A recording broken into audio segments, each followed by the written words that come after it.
Okay, how many of us have ever had a very narcissistic boss? You know, one that felt like that our whole purpose is just to make him or her, let's say her in this, her money. And, you know, we weren't really supposed to be concerned about ourselves, that we have to work really hard, and overly hard. You know, why does she need more employees when each one of you can really get out there and do your job and do it quickly and to get it done and make her money? Now, I've had bosses like that myself in the past, when they didn't care how hard, how difficult they were making us and making it for us, because it was all about them. Now, I don't agree with that at all. But I also don't agree with employees who think that it's all about them either. You know, the ones who say, you know, their boss needs us. Well, right now, the economy, here it is, close to the end of 2021. Yeah, it's quite a bit different. It's an employees market, and I had predicted that early last year in 2020 when all this started, that it was going to turn into an employees market. And I think there should be even, you know, it shouldn't be an employer's market, it shouldn't be an employees market, you know, somewhere in the middle. Things don't have to be extremes.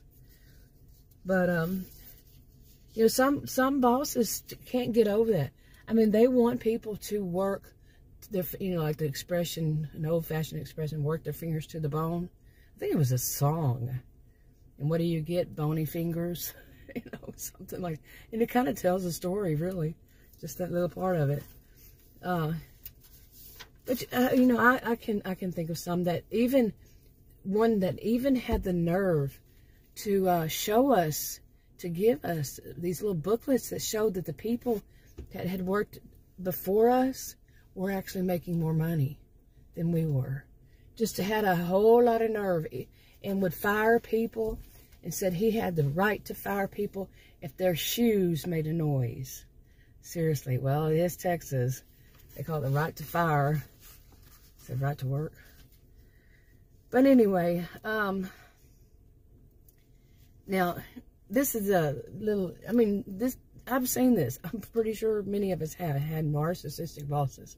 Wonder how that's working for them now, but yeah. You know, because, wow. I know where I live, north of Dallas, is a suburb. And, you know, that show, Dallas, that house, South Fork Ranch, it's like 5 miles from here, if that many. It's under 5, I think, from here. But anyway, they're begging. I know it's not just here, but they are begging for people to work around here.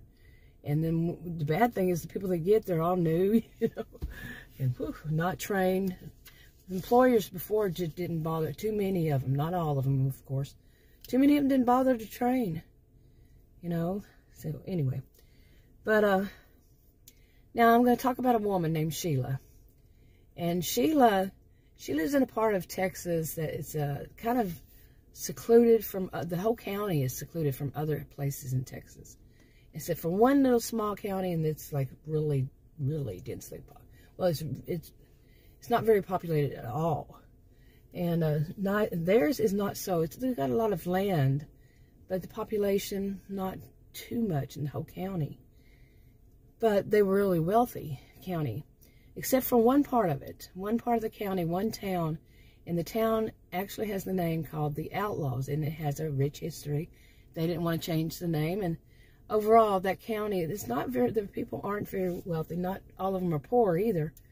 But it has a bad reputation. Nobody should give a town or a city a reputation, stereotyping everybody and making everybody look bad that lives there, you know. Okay, so anyway, to get back to Sheila. Now, Sheila, she has her own delivery service, and she lives in the Outlaws. And mainly she's the only person who does the delivery for that town, the Outlaws. People from the rest of the county, they don't want to even go there. Many of them do. They just don't want to go there. They've heard all the bad things about it. And even though it's really not all that bad, they've heard the reputation for mainly their whole lives. People there, they don't like to leave. They want to stay in the county, and generation after generation. It's very wealthy, really no reason to. And they do most of their business within the county. People make things, people grow things. Lots of ranches and you know, farms, ranches and stuff there. And then the Outlaws is where distribution is at first. Well, until early 2020, somewhere time around there. And it comes from the big city, which is like 2 hours drive from the closest part of the county. Anyway, so she was there. You know, she did it. She had her own business, and she pretty much controlled everything. You know, as far as delivery, she did some deliveries, very few, like right outside of the Outlaws, the town called the Outlaws, right outside of it, but still close by. Now, Sheila, when this started, she was 2020. She's 64 years old, and she had her delivery service for a while. Well, at some point, she heard a rumor that there was another woman that had lived right outside of the Outlaws, and still within the same county, and right on the line. And this was a really wealthy woman. She was 69, 70 years old back then. And she heard rumors about her. Her name is Connie, that she was going to start her own up in the town that is connected, was where Connie lived. It's called Bella, B-E-L-L-A, Bella. And she was going to start up her own. And she knew Connie. She was not going to try to fight Connie on it. Connie was pretty much, people didn't bother her. Okay, she had her ways. Okay, now as far as Sheila had started her service like when she was in her 30s. She'd been doing it all that time. Now in early 2020, when all the news started coming out and everything, the county decided to go into lockdown. So really, a lot of people were home. You know, people came back. You know, if they were, you know, some had moved to the big city, but many of them decided to come back. And so there was a lot more business. And, you know, there was one other woman, Tabitha. She had started up her own also for the rest of the county. And there wasn't much need for it. But once the county went into lockdown, for 2020, I'm avoiding words, using certain words, but they needed more. They needed a lot more people for delivery. Okay, because a lot of people did not, early 2020, think about it, it wasn't all that, people didn't really want to go out. They wanted delivery. So many of them. So anyway, now Sheila, she was very narcissistic. Very narcissistic. But she wasn't going to mess with Connie. She knew better. But like I said, she started a business off when she was like in her 30s. But she had never made contracts with the people that she did business with. She knew she was the only one in the Outlaws. And everybody, pretty much everybody knew her. She was one of those types. And so she never made actual contracts with them for, doing their delivery. And it was mainly word of mouth, If they knew who to go to. And, but when, all this started with Connie and all that, so she said that she had never changed before, but then she said she has to start getting these contracts, because if Connie's delivery service could start taking over, and nobody messes with Sheila's money. That was her mentality. Nobody messes with hers, but she wasn't going to mess with Connie. Okay, she knew not to mess with Connie. And let's see. And then when she found out it was Connie, she's like, "Oh my goodness,"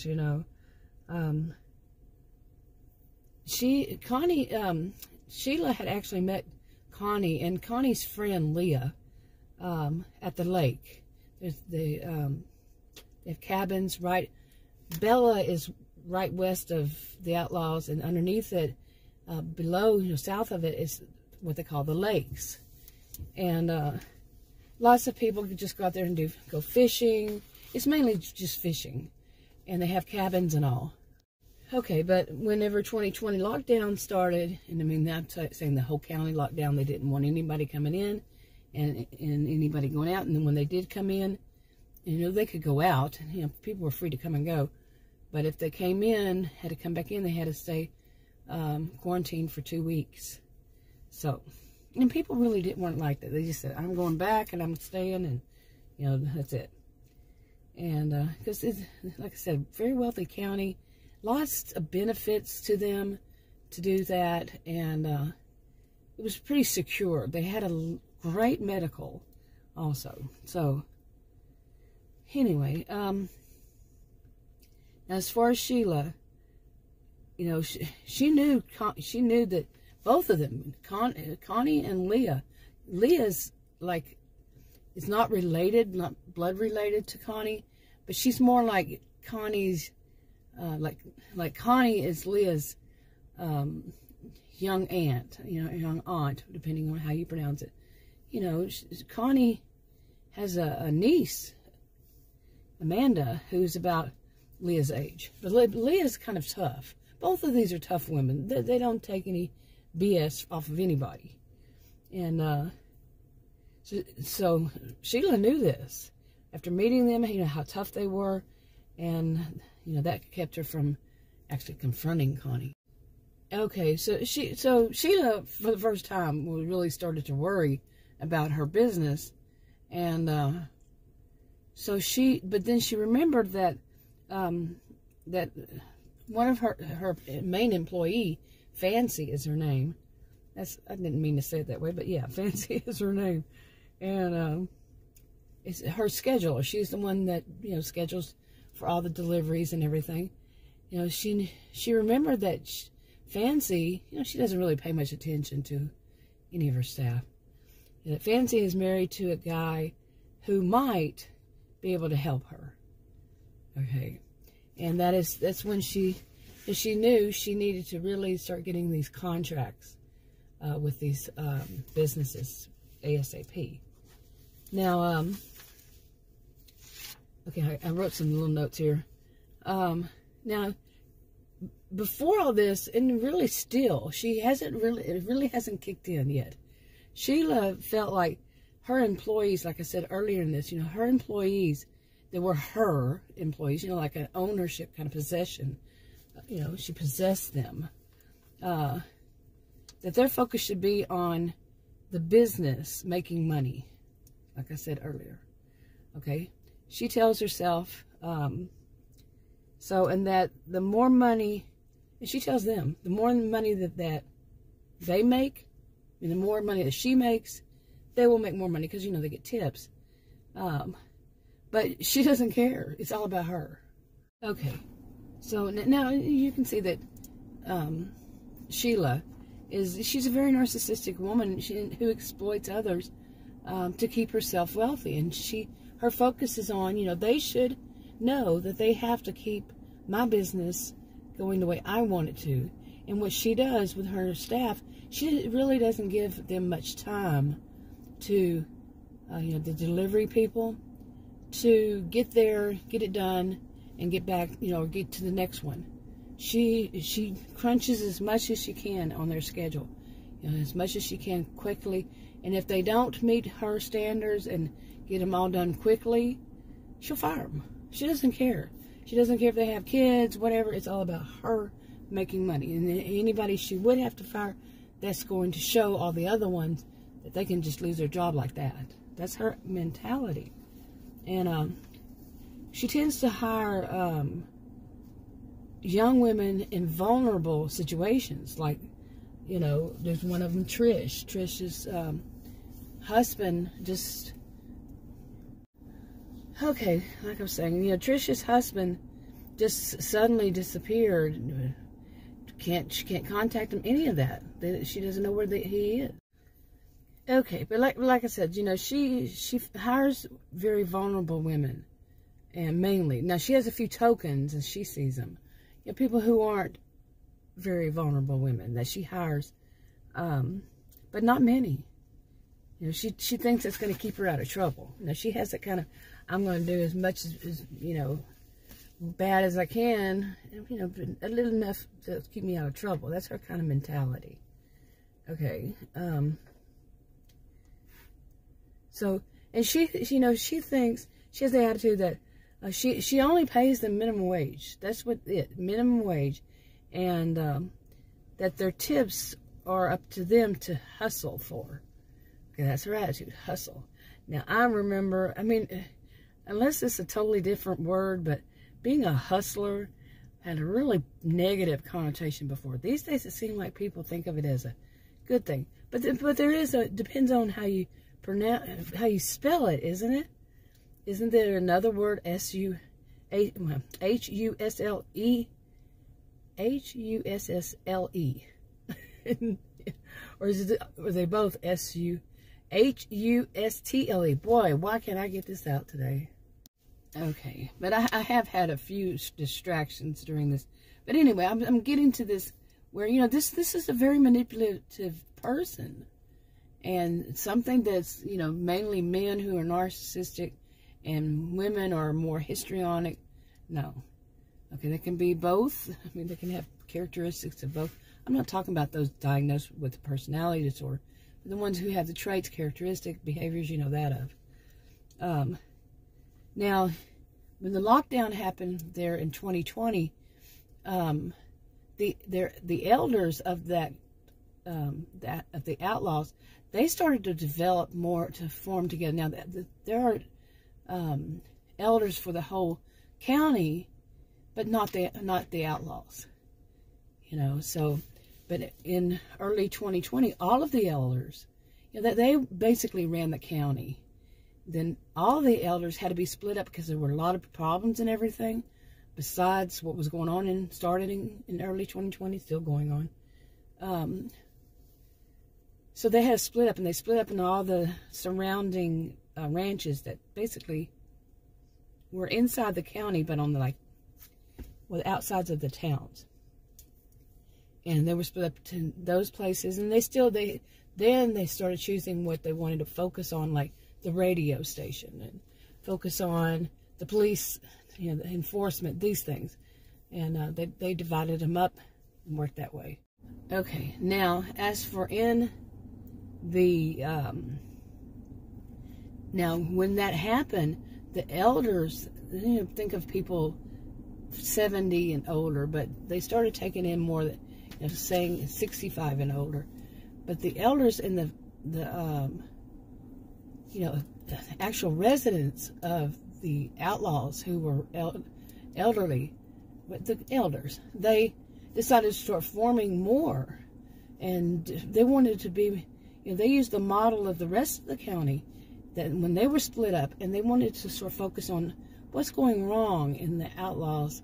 I mean, yeah, the outlaws, that they need to straighten up and fly right, and they can become, you know, a very good, decent place to live and all that. But one of the things they had to work on that they didn't tell this was Sheila's business and other businesses. And now, like I mentioned, Sheila had to start delivering to the residents of the outlaws, you know, these elders. And now she was delivering, and they're called them 1, 2, 3 elders. But she only used these token older, you know, token people, token employees that as she saw them, not the young ones, but the token ones, to deliver, you know, the staff members to deliver for it. You know, they were more mature and all this, and she didn't force them to go fast. Okay, and she also, you know, they called her in and said that they also need her to start delivering to the cabins that are part of the outlaws' town. And there's a lake, and they have 4 different sections, you know, 4 different towns have cabins on that lake, you know, on their part. And they said that they want her to deliver to them too. And you know, before 2020, before the lockdown, people would come in from out of state. Not so much now. And anyway, so she used her, like she says, token people. Okay. Now, as I said, that they wanted to model themselves out of the other elders and the rest of the county, and they did so. And they started finding out about the way Sheila was, how manipulative she was, and how she was using only certain people to deliver. They started finding out how she was with staff all around, and they were going to tell her, shape up or ship out. They had had enough. They don't want to have that reputation that they have at such a bad place, the Outlaws. I mean, even though the town was called the Outlaws, and because of its in history, they kept it. They were moving more toward, they wanted to be included in the rest of the county. And they didn't want to be, like, thought of that way, like I just said. They don't want to be thought of that way anymore. They want to, to be a part of the rest of the county, to belong, not be the Outlaws. Anyway, I'm going to go ahead and wrap this up. But I thought I'd get this part out. It was a long one. Got a new camera, new cell phone, and trying it out. And anyway, I went on and on, but this is kind of background information I need to go through. And it's part of a hypothetical-fictional series I'm writing. And just read the disclaimer in the description box below this video on YouTube. And I'm losing my voice. I'm going to start getting dark soon, so I'll wrap it up. Talk to y'all in another video. Bye.